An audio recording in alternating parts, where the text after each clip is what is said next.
En cierta ocasión, un amigo que regularmente asiste a una iglesia evangélica me dijo que había notado que si no todos, la mayoría de los predicadores en sus sermones decían más o menos lo mismo. Hablan de Dios, hablan del hombre y su pecado, y al final del sermón hacen regularmente la misma invitación diciendo: ven a Cristo, amigo que nos visita, ven a Cristo y será salvo. En forma general estuve de acuerdo con él porque en mi caso también concluyo mis sermones de igual manera, invitando a las visitas a venir a Cristo.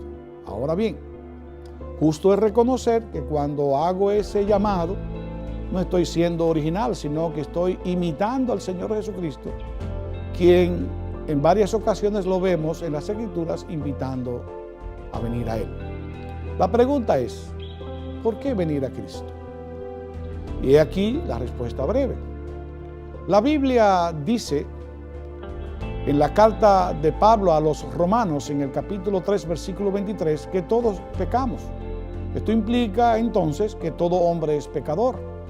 Y ese es un gran problema para el hombre. ¿Por qué? Porque el pecado hace al hombre enemigo de Dios, lo hace culpable ante Dios, lo hace merecedor de justicia y condenación en el tribunal de Dios.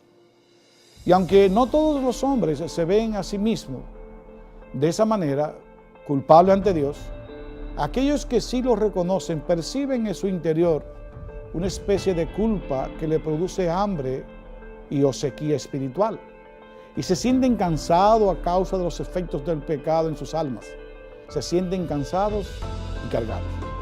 Luego, aquellos que así lo perciben, que se saben culpables, que están cansados, entonces buscan solución espiritual. ¿En quién? En Cristo. Vienen a Cristo, porque la Biblia dice que Él es el único que puede saciar el hambre, la sed espiritual. Él es el único que puede dar descanso para las almas abatidas y cargadas. El Señor Jesucristo Él mismo dice en el Evangelio de Juan, capítulo 6, versículo 35, yo soy el pan de la vida. El que a mí viene nunca tendrá hambre, y el que en mí cree no tendrá sed jamás. Y en Mateo 11, 28 hace la muy conocida invitación: venid a mí los que están trabajados y cargados, cansados, que yo lo haré descansar. Pero el pecado no solo ofende a Dios, no solo produce hambre y sed, no solo produce cansancio en el alma, sino que el pecado también produce ceguera, oscuridad en el alma. El hombre sin arrepentimiento y fe anda en completa oscuridad, anda a tientas. Pero cuando reconoce, cuando lo sabe, cuando quiere andar en luz, entonces viene a Cristo. Porque el mismo Señor Jesucristo dice en Juan capítulo 8, versículo 12, yo soy la luz del mundo. El que me sigue no andará en tinieblas, sino que tendrá la luz de la vida. Así que el pecado produce hambre, sed, cansancio espiritual, produce ceguera y oscuridad, pero el pecado también es muerte. Dice el apóstol Pablo, en la carta de Pablo a los Romanos, capítulo 6, versículo 23, que la paga del pecado es la muerte. El que practica el pecado es esclavo del pecado y está muerto espiritualmente. Y el que así lo reconoce, viene a Cristo porque Él es la vida.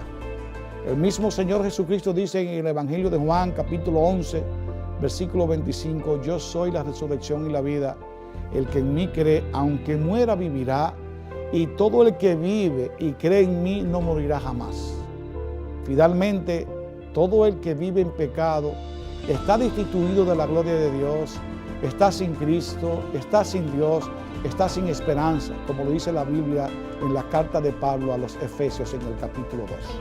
Así que, ¿por qué la invitación de venir a Cristo?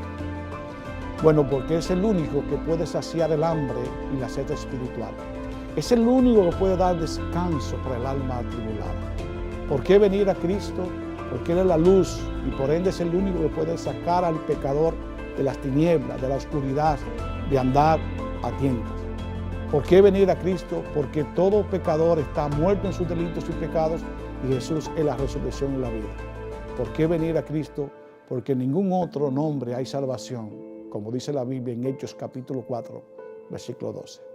Así que, mi amigo, si esta es tu situación, la invitación es la misma. Ven a Cristo, Él es un gran Salvador. Que Dios bendiga su palabra.